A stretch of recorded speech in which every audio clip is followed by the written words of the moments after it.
All right, and we're Okay. live. Hello, hello. Good to be here. Yeah, so would you mind, Mr. Well, I was about to introduce you, but I'm pretty sure you can introduce yourself way better than I can. So, Yeah, so my name is David Hunt. I'm the creator of Earthboard. I've been a game designer for, well, about 8 years, but working professionally in the games industry for about five. Jumped around from various different roles, being a lead game designer in the past few positions, working in various different types of games. I've made roguelikes, mobile games, all sorts of things, really. But yeah, without going too deep into my past, yeah, I started from kind of making games even as early as high school. I was making oh like wow. little stupid Tetris clones. That was like my first dip into the games world. I took this like high school programming class, and I made this crappy little Tetris clone, and I was hooked on it. I was like, this is really fun. And then I made like this summer project of like this like bouncy blob. It was kind of like you remember Flappy Bird back in the day? Yeah. Yeah, yeah. So it was basically like a twist on that, right? Where like this was my first like quote original game idea, but it was basically imagine like that kind of side scroller nature, but it's like a hmm bouncing blob, and he has to you know land on the next block. They're kind of like randomly generated, so they're like higher or lower, but like you're Okay. constantly bouncing. So you control the left right instead of the up down as you did in Flappy Bird. So it was just kind of a different twist on that same concept, but like you fall off the block, you lose, you know. So Right. um, yeah, it was this very stupid. He had like a little. He was a bouncing blob with a monocle. Anyway, this getting derailed here, but yeah, I've made lots of games since then. But those were my kind of humble beginnings. And yeah, I went to UC Santa Cruz to be a game designer. Went through their whole games program and made some very cool games. That's where I made my first roguelike. Um, but yeah, I don't want to jump too far into it.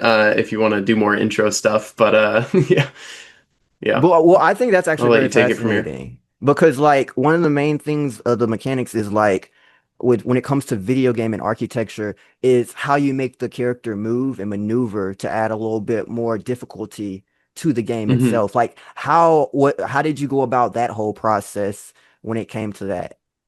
Like, Flappy Bird seems really Uh, easy, but you know, yeah, I mean, I'm not going to pretend like there was a ton of nuance to this game. It was literally like my first proper game that I released on like I put it on like the Chrome Web Store. Didn't really okay, release it anywhere else, but I mean, the movement was basically like you're touching left or right on each side of the screen, and yeah, it's just that's just how you kind of like try and develop like. I mean, there's a little bit of an acceleration aspect to it, where like if hmm you're changing directions, there's a little bit of physics to it, and there was even like there was a currency of sorts where like the further you get along that like earns you a currency that you can use for upgrades, so you can get like extra bonuses, so you can get a little faster, you can have a little like bonus saving jump, so you fall off, you can quick tap this little thing and get that extra bounce. Silly things like that, and of course goofy cosmetics for your blob with a monocle. You can have different hats, and there's silly, that's but amazing. yeah. But yeah, I mean, I do think movement is a very interesting thing in games. It ends up being like game feel is really a lot of what a game designer does. Is their job is like figuring out what feels right, which is this very hard to define thing that like you know it when you see it or when you feel it kind of thing. hmm Um, and yeah, I mean, I of course have in all the games since, I think I've kind of refined that. Like the one I worked on at UC Santa Cruz for my senior capstone project. It was this big group of people. We pitched games, or I pitched a game with one of my good friends that I made there, and we kind of like recruited people. It was this team of like 12 people all working on this roguelike. But that game had some very interesting movement to it. Because like the character, have you played many roguelikes? I don't know how in depth I'll Not go for really. like. Actually, even the terminology in of itself, I'm not really familiar with. So, like, when Okay. it comes to roguelike, is that in the family of a platformer or are It kind is. of, Well, I mean, yeah. it doesn't necessarily have to be. So, Hmm. the game that I made was a platformer. But yeah, to define a roguelike, in a nutshell, it basically means it's usually combat oriented, and Okay. there is kind of a procedural aspect to it, which means you develop like kind of Lego like pieces where like the next room that you're going to visit will be structured Okay. in such a way that it's kind of like assembled semi randomly using these Lego pieces to create Hmm. kind of novel experience every time you play the game, right? Hmm. So yeah, and we did something, of course, in that nature. So we had like it was this like cyberpunk dystopian kind of world, like platformer, so Okay. like sort of side scroller.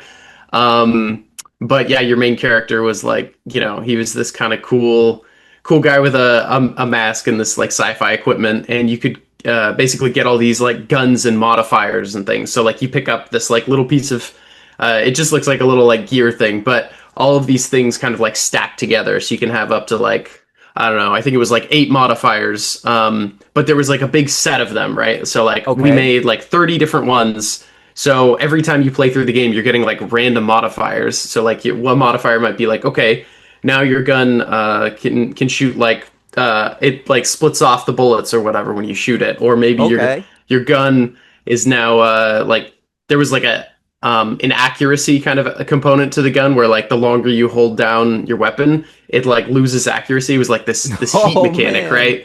Which is kind of Yeah. fun. So we played with that a lot with like some of the modifiers. Like, okay, now your damage is based on your heat, right? So you Hmm. trade accuracy for heat.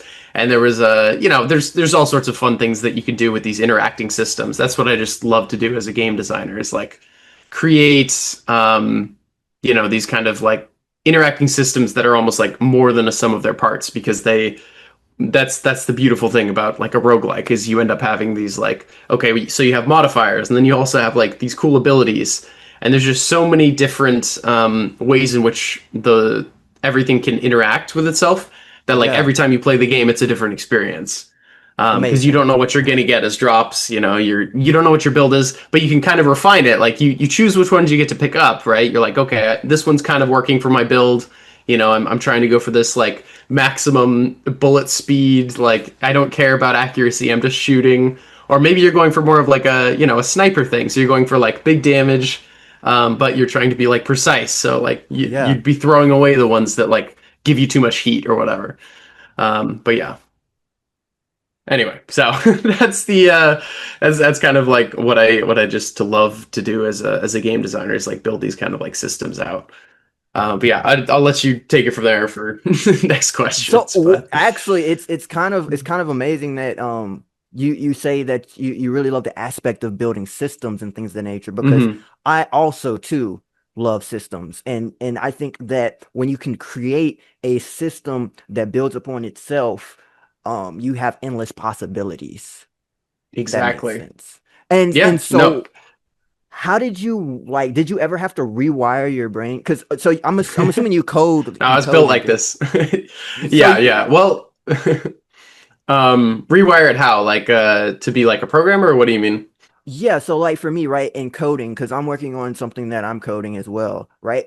And once you get past that 1,000 line of code, stretch, it's kind of like my mind itself goes into mush, and I'm like, okay, I do the hotkey, right? I put Control F, I find whatever I'm looking for as far as like if Right. it's, and so the long story short is basically even whenever I put in what I'm looking for and I know what to put there, at times my mind does not continue forward. I'm like, just do what you need to do, put what you need to put there, you know what I mean? hmm Like, so Uh-huh. like I don't know, maybe that's just a beginner thing. I'm not entirely sure, but when it comes to like just a string of code, even though I know the systems I want to implement and things of that nature, and I'll go to GitHub and talk to other people, and they'll be like, oh yeah, you just need to do XYZ. And even with that tutelage, it's still at times a bit hard for me to place the code in properly the first go hmm round and just get it going. So like how long did it take for you to be able to, like, I guess in a sense, code a system or code anything and have Uh-huh. such great accuracy hmm to where Well, when you want to try? it's constantly a learning experience, of course. Like There's so many different like coding tools that exist, and I mean, the first game that I told you about, the bouncy blob one, that one Yeah. technically was like a sort of no code tool. Like it was kind of like a beginner kind of intro system. I think it was called like Construct 2 or something, but it was Okay. kind of meant to be an introductory, like even though I had done some cursory like programming in a relatively, actually it was literally like Visual Basic, which is at the time super ancient already. But now you talk about it as like it's just like a comedically old language. That was pretty much only used for like Windows and making these like very simple like weird apps. Hmm. But anyhow, yeah, I mean it's a learning experience of just like kind of putting in the time and effort. I mean, obviously some people are their minds are more equipped for it. Like if you're a systems thinker, I think you naturally have an advantage there. That's always been kind of my predisposition, is to be like I think in like systems and like what are the inputs, the outputs, the levers, all of these things. But I will say I do lean more on the like the creative spectrum, and it tends to be the case that like you need a lot of like this linear thinking to be a good engineer. Hmm. And you can definitely learn it even as a creative individual, but it's less of your automatic predisposition. So it takes a little bit of probably extra effort than someone who's just already kind of a linear, like logical kind of thinker. Hmm. But yeah, it's really just comes down to like getting in and like stop making excuses kind of thing sometimes. Because like the first game where I properly like taught myself to code was the game after Bouncy Blob. This was 2017. I basically decided, I was like, you know what, I want to properly like make a game, learn to code, and my first step was like, okay, so I got like the Unity game engine, which is kind of the classic one that when people are first getting into game development, that's usually where they turn to, or at least it Hmm. was at the time. And I think things are changing a bit. Um, but yeah, I kind of just like dove in. I was watching like tutorials, figuring out the basics. But for me, at least, the way my brain works is it's much easier for me to be invested in something when it's like, or at least be invested in the learning of something if I know the direct like applications for it. So as opposed to just like, doing math in the abstract for like some class where you're like, none of this matters. I don't know why I would ever use this. But if you're doing it for like, a game, it's like, it's so concrete. It's like, okay, if I can figure out how to do this efficiently, or like, how can I do this in a way to actually achieve what I have in my head, right? Because it always starts with an idea of like, okay, I kind of have this idea for what I want to make, and you start like sculpting it out from the logic of it, and you're looking up like the documentation and everything, and Hmm. trying to figure out like, okay, how do I translate this into something the computer can understand? And yeah, it's definitely it's just a process. I do think AI assisted coding has really changed the game in a very interesting way. Some people think for better or worse. I have a like I said, I have a kind of a nuanced opinion on this. I think programming is probably one of the few places where I actually think AI, like generative AI, is actually not a bad thing. I think it can be very Okay. helpful for code bases if you use it right. But I don't think it's the best for like a person that has like no software experience Hmm. is probably going to make terrible code and bad apps that are like insecure and like give away people's data. And we've already seen this, right? Like you've seen a lot of people who just like haven't they didn't have a foundation of understanding of software development, and because of that, like I forget what the app was. It was some like, I think it was like that one about like the red flags one, I think it was, for like girls on dating apps or something. Okay. But but like in the onboarding, they had like they took pictures of like everybody, right? And Okay. there was a huge data leak of every single like woman that took a picture of herself, was just like completely leaked online because they did a terrible job with the security. They didn't even it wasn't even like password protected. It was just like this public like I think repository or something. Whatever the database, however, was storing it, people just had free access to like all this personal information, and So on the one hand, I think it can be very useful as a tool for people who already know what they're doing, but I don't think people. I think it makes people overly confident in, their lack of ability, shall we say, to go execute things. Like I think it's cool to be able to like have so much leverage as an individual to make things, but Yeah. I also think it's dangerous too, and like that's really what it comes down to in a lot of cases is like AI is a shortcut to the end result, and that's not always a good thing because if you didn't take the time to get there, you're kind of missing out on not only the journey of sorts, but you're also like missing out on the opportunities to like to learn and the opportunities to just yeah, make the best version of what you're doing instead of like, just only caring about the end result and not bothering to learn the foundation. But yeah. So I say I agree with you on that aspect because again, you hit I think it's called the nail on the head, right? Or yeah. Yeah. But when Maybe I it hit it. comes Yeah, we'll to see. yeah, Uh-huh. like when it comes to like using AI, right? Eventually you'll get to a point where you have to regurgitate what this AI has been doing. And if you're Uh-huh. not at that level and you're not learning with it or doing something to yeah, exactly. Just learning with it. There's going to be more mishaps in the future, and you're going to have to keep Hmm. perpetuating the same acts that you were doing to get whatever product that you were getting. You know what I Right. mean? So Hmm. it's kind of I don't think a lot of people in a sense even really think in that regard when it comes to that. It's kind of like in high school, right? You got somebody who does all the work for somebody and they don't get the Yeah. credit for it, right? We have Hmm. books, right? The book Power even says like get somebody to do the work, take the work, profit from it, right? And Hmm. it gives examples in that book about like how I can't remember word for word what the examples are, but it does give an example of how somebody created a amazing system, right? And somebody else built upon it and shipped it out as their product. And this other person did Hmm. not get recognition for it until the book obviously came out. And but long story short, I do agree with that. There should be safeguards and rails with that. But Hmm. anytime that somebody is growing with it, so for instance, with artistically, right? I remember my older brother, he used to draw Dragon Ball Z and things of that nature, right? And I find it kind Hmm. of funny and humorous that AI makes like six fingers or eight fingers, right? Or it can't Hmm. get eyes properly or whatever aspect of art that's being propagated. It's getting better now, but at one point it couldn't. And when I look at the journey of like my older brother's drawings, you know, he didn't draw it exactly like the original artist for Dragon Ball Z, but Right. he got really close to a style. And so like I don't know. I think that that is just funny that AI is kind of mimicking human error. But I mean, again, it's artificial intelligence is created by a human being.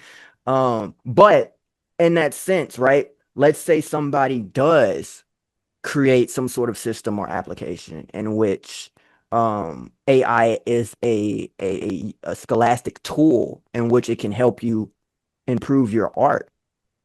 You know, Hmm. how do you feel about that? I mean, I'd have to look at the details. Like the devil's always in the details. So, I mean, in what way is it helping with someone's art? Like, is it a So vibe for coded tool for like, drawing every day or like what is it, so in a sense, maybe let's say you have just like how my older brother would imitate the artist, right? Hmm. Let's say you have an app that outputs how to draw an eye, right? And it gives you like if you go to a how to draw book, right? You go to that and you Hmm. try to mimic that to the best of your ability until you can translate that in your own unique way. So let's say that that was created with AI, in which, and you know, I feel like whoever does create an art style, if they want to be completely unique to their own art style, it should come from an artist. Because Hmm. if an artist uploads their own work and they're giving it to this AI to help other people draw in a similar style as their own work, I feel like it's pretty authentic at that point. You know what I mean?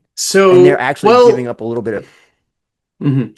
Well, so in what way is the AI playing a role that like is required? Like why would you need AI for this? And that's the part I'm not understanding here. So like instead of a lot of people live online, right? Hmm. And so instead of having somebody go to Barnes and Nobles and pick up a how to draw book, you Yeah. have an app that is created with the assistance of AI because maybe you want to teach people how to draw, but you can't Okay. be everywhere in one place. You know what I mean? Sure. Okay. Okay. Okay. Yeah. I think that that's actually kind of an interesting direction. Like, yeah. Now I'm imagining it. Yeah, as like a virtual assistant of sorts. But like, if it's trained on actual artists, in an ethical way, maybe that could be interesting. I don't know. I'd have to think more about this for sure. But it's an interesting angle. I mean, they already have like so many different online just tutorials of like follow along and stuff like that. So I don't know that I'm not sure exactly what utility that would necessarily bring to have like an AI component to it, beyond like the individual helper aspect, where it's like, okay, if we're assuming that the AI can critique your work, Hmm. uh, I'm not sure how good of a job it would do, to be honest, because like again, the devil's in the details. Like the thing that I think you most need help from like an actual person is for those like details that AI tends to get wrong anyways. So like the things that are more subtle, like okay, are you being consistent about like your shading and the light source? Are you being consistent about the like the perspective, the mood? Like what are you trying to get across? The only thing it might be able to do is like very basic stuff like okay, the proportions aren't great and like but is that really that helpful? Because I think you would probably know that as the person who drew it. You're like, okay, I can see my guy's got a super long giraffe neck. It's not really looking right. Um, but like, yeah, usually people know when something's wrong. It's more about like, figuring out how do I get this right in a way that that's what I'm actually going for as an artist. Because it's not always just about recreation. That's like the first step in your creative journey in my mind. Um, which is kind of why I think AI is so limited, is because like everything it does is mimicry, right? But I think that's only the first step of like being a creative person is like I noticed this myself like growing up. I was very like all of my creative endeavors started in like the form of mimicry of like my idols at the time, or like a random personal anecdote. But I like growing up I was a big fan of this comic strip called Pearls Before Swine, Okay. and I would make these little comics using the characters from this existing comic, but like my own comic strips, like the ideas, like the jokes and everything were all original, but I used their characters because I just found them very compelling, and I Yeah. just liked the archetypes they developed.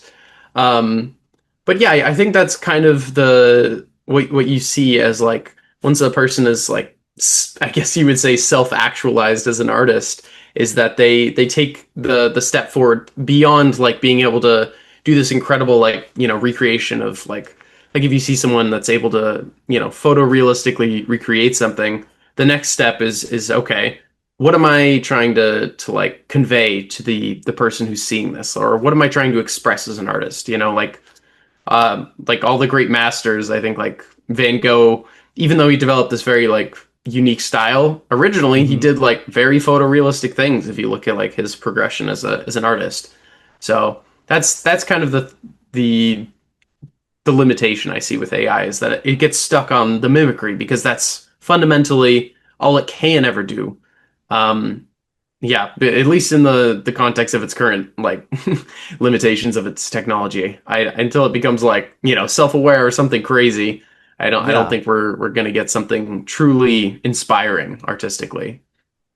So I think a lot of times it comes down to the creator of who's Hmm. creating what. Because whenever I think about, and this is gonna sound probably a little bit out there, but when I think about how things are headed, what direction, because I remember um a few months, well, I'd say actually a year ago, I was talking to somebody about AI, and they didn't know too much about AI, and they were at LSU. They go to LSU, which is a college. So, as I'm telling them about AI and things of that nature, they're like, "Oh, so okay, that's what you mean," and they thought more of in the vein of like a movie or something like that, not something that's actually happening. But Hmm. as I look at like cinematography and things of that nature, right? or just the cinema in general, there's it's becoming more and more not surreal, but more and more of a I don't know the proper wording for it, but it's becoming more real than just a screen.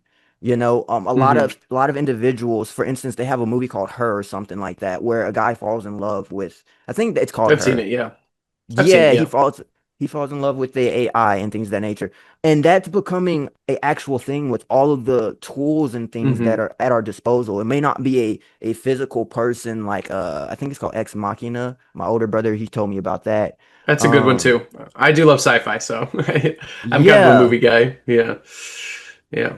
But like you have these chats and things of that nature, like talking with a woman, right? For me in my experience, right? Talking with a woman, she like it's weird. Like the connection is so different because I'm communicating with this person, right, in every way possible, but she doesn't want me to communicate with her.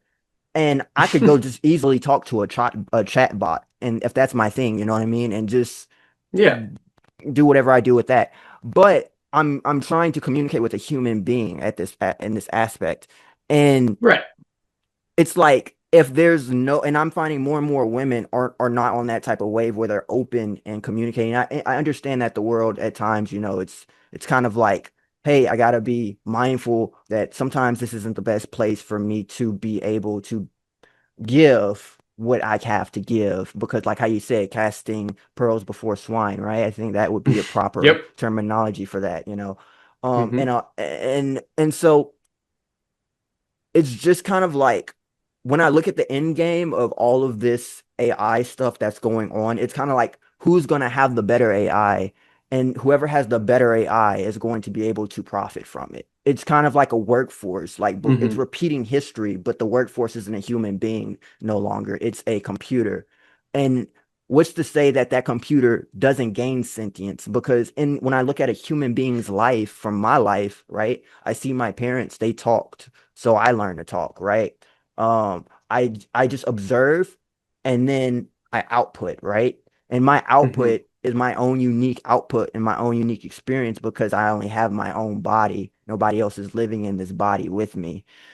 Hmm. But at the end of the day, my output has kind of been the same as AI because my brain is kind of similar. I just have a lot more systems developed in my brain to allow Hmm. me to have this human-esque experience and accept and kind of separate me from a cow that's in the field, like its brain is completely different.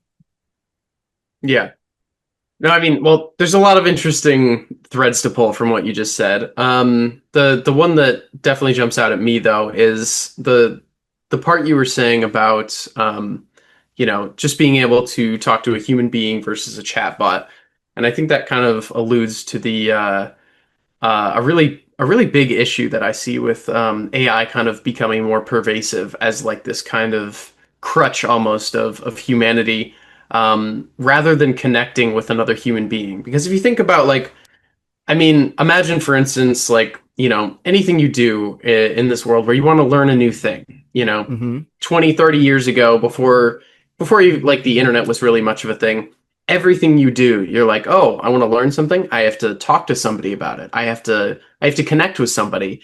And there's a form of I don't know, the learning process from another human being and being able to connect with someone like that, I think is enriching in a way that it will never be from an AI that has no, I would say soul, but Hmm. just not having that level of like, okay, I'm talking to another person that has this baseline level of like a similar reality. We were both born into human bodies. We both grew up, probably maybe in the same area, maybe not, but like we all have, no matter where they are, like what country they're from, you still have that like baseline level of like, this is another human being that I can connect with. And you don't have that with AI. In addition to the fact that I just think it's really almost like dangerous, as like we're very social creatures to almost like make people not want or not have to engage with other people as much. I think is kind of detrimental to people's like growth as individuals, especially like growing up. I mean, we saw what the results of this with like COVID, right? Like, I mean, all these Yeah. kids that are, trapped indoors, they're not socializing, and they're stunted fundamentally in terms of like their ability to, socialize, interact with the world, and like, there's especially, I mean, yeah, when you're a certain age, like there's just certain things that you learn better. Like your brain is like primed to learn these things, and you miss that window. It's pretty detrimental. And I think the exact same thing is happening here with AI, where you just have people that should be trying to like, reach out to other people to do things. Like, I mean, because it's just like this weird dynamic of like, okay, so AI allows you to potentially do a whole bunch of stuff on your own, like as a solo creator, developer, all these things. But at the Hmm. same time, it means you no longer have to connect with people. And, instead of having this team where like you're all working for the same thing together, and, there's a lot of unexpected serendipity, if you will, with like working with a team where like people know other people, and you like there's just the magic of connecting with another person that you just will Yeah. never have when it's just you locked in a room working on something. And also fundamentally, why are you working on it? Probably because you want to share it with other people. So like you're already like a step removed from the intent behind like what it is you're doing. So that's yeah, that's that's my little rant there. But